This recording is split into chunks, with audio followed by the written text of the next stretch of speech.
Hello and welcome to the Becker County Master Gardener's Rambling Rose, and my name is Linda Prine. Today I'm going to talk to you about dill. I raised dill in my garden this last year, and I decided I wanted to save some of it and save the seed so I can plant it again next year. So I did a little research, and I'm going to explain to you how I accomplished that.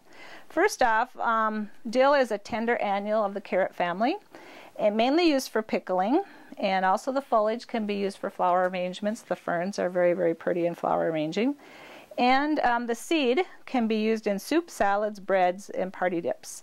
And the heads, like this, is what you would stick in your jars for when you're pickling like beans or pickling carrots or pickling cucumbers. That gives the flavor off of the stem as well as off of the seed. Anyway, you can sow it directly into the soil, and it needs 6 to 8 hours of direct sunlight, and also protect it from the high winds because the stems do get very hollow and can get weak. So if they're in too high a wind area, they can break over, or otherwise you may want to stake them or put a trellis or something up.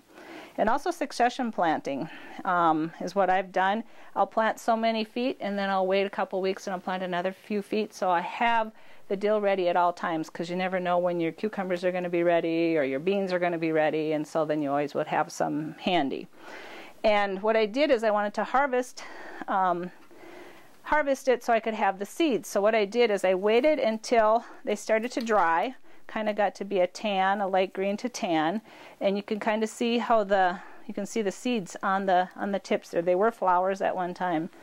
And when they're dark green, I still use them for pickling, but now that they're started to dry, I thought I'm going to save these. So what I did is I put them in bundles, hung them in my basement, and had a few bundles, and what I did is I put them in the bag and cut holes in the bag, hung this in the basement in a dry, warm place, had the holes in the bag so it gets some air circulation, so when the seeds drop, they just drop right into the bag.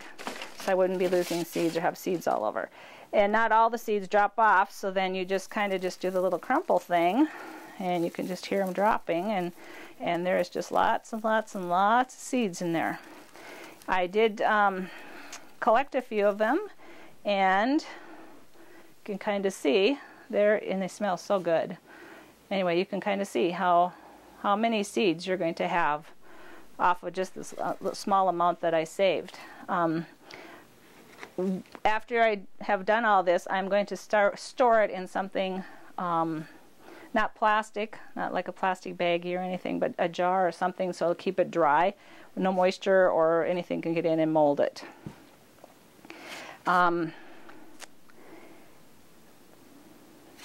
you can store the seeds up to 1 year, and just make sure, like I said, they're in tight containers. And you can also use this seed in cooking, or otherwise in planting in your garden. And another thing too, in my garden, the seeds will fall, and they come up volunteer also, but sometimes they're just not quite in the road that you like them. So anyway, I always do plant every year, and I just thought I would try it this year, and tell you what, I'm going to do it again. It was kind of a fun little project to do, and every time I walked down the basement, I could smell the dill too. That smelled pretty good. Reminded me of all the fun times in my garden. So thank you for tuning in today, and if you have any other questions, you can sure call the Becker County Master Gardeners at 846-7328. Have a great day.